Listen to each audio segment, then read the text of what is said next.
A lion is always a lion. There are so many jackals and other animals in the forest, but there will be only one lion. And even if it is single, it will be the king of jungle.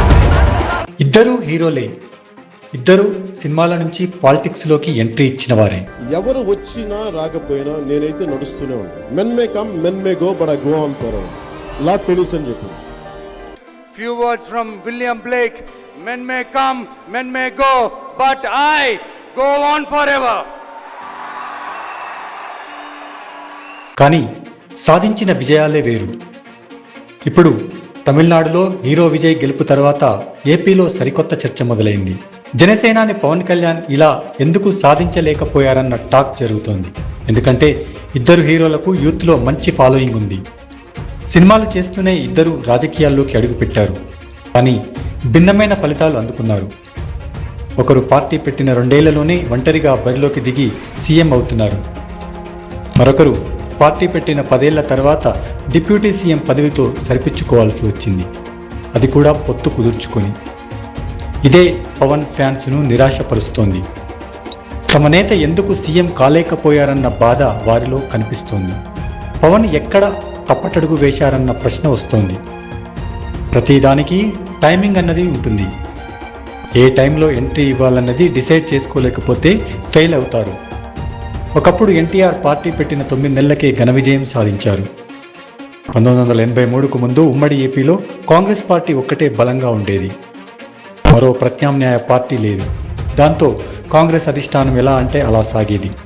తరచూ సీఎంలను మార్చేది. ఇదే ఎన్టీఆర్కు అవకాశాన్ని ఇచ్చింది. సరైన టైంలో entry ఇచ్చి success అయ్యారు. ఇక 2009 ఎన్నికలకు ముందు చిరంజీవి ప్రజారాజ్యం పార్టీ స్థాపించి ఫెయిల్యూర్ని మూటగట్టుకున్నారు. ఆయనది రాంగ్ టైమింగ్ అంటారు. అప్పటికి వైఎస్ఆర్ సీఎంగా బలమైన నేతగా ఉన్నారు. ప్రత్యామ్నాయంగా టీడీపీ ఉంది. దీంతో జనం చిరంజీవిని ఆదరించలేదు. దీంతో చిరంజీవి ఏకంగా పార్టీని కాంగ్రెస్లోనే కలిపేశారు. ఇక ఆయన సోదరుడు పవన్ కళ్యాణ్ సొంతంగా జనసేనను ఏర్పాటు చేసి తన సత్తా చాటాలనుకున్నారు. 2014 ఎన్నికలకు ముందే పార్టీని ఏర్పాటు చేసినప్పటికీ ఆ ఎన్నికల్లో పోటీ చేయకుండా బీజేపీ టీడీపీ కూటమికి పవన్ కళ్యాణ్ మద్దతిచ్చారు. ఇక్కడే పవన్ తొలి తప్పిదం చేశారని అంటున్నారు. అప్పుడే ఒంటరిగా పోటీ చేస్తే విజయ్కు దక్కిన ఫలితం పవన్కు వచ్చేదని అంటున్నారు. ఏ పదవి ఆశించకుండా టీడీపీని అధికారంలోకి తీసుకొచ్చినప్పటికీ ఆ తర్వాత ఆ ప్రభుత్వం చేసిన తప్పులు పవన్ భరించాల్సి వచ్చిందని అంటున్నారు. అందువల్ల 2019 ఎన్నికల్లో ఒంటరిగా పోటీ చేసినప్పటికీ ఫలితం లేకుండా పోయిందని భావిస్తున్నారు. అప్పుడు పవన్ తాను స్వయంగా పోటీ చేసిన 2 స్థానాల్లో కూడా ఓడిపోవడం అభిమానులను నిరాశపరిచింది. అదే ఇప్పుడు విజయ్ తాను పోటీ చేసిన 2 సీట్లలోనూ గెలిచారు. పవన్ ఒంటరిగా పోటీ చేసినప్పటికీ జనం ఆయన్ను టీడీపీ మద్దతుదారుగా చూడడం వల్లే జనసేన ఓడిపోయిందని అంటారు. అప్పటికీ ప్రజలు టీడీపీ సర్కారుపై అసంతృప్తితో ఉండడంతో ప్రత్యామ్నాయంగా వైసీపీని చూసి గెలిపించారు. ఇక పవన్ అసలు తప్పిదం 2024 ఎన్నికలకు ముందు చేశారని అంటారు. ఆ ఎన్నికల్లో పవన్ ఒంటరిగా పోటీ చేస్తే ఇప్పుడు విజయం సాధించిన ఫలితాలను పొందేవారన్న విశ్లేషణలున్నాయి.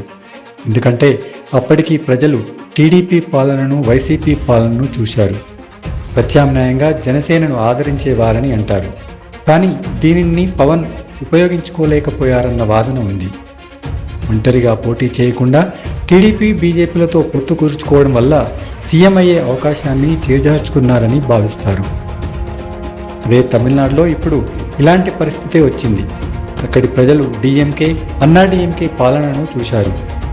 ఈ 2 పార్టీలతో విసిగిపోయి ప్రత్యామ్నాయంగా విజయ్కు ఒక అవకాశం ఇవ్వాలని అనుకున్నారు. ఇదే విజయ్కి కలిసి వచ్చింది. అందుకే రాజకీయాల్లో టైమింగ్ ముఖ్యమని అంటారు.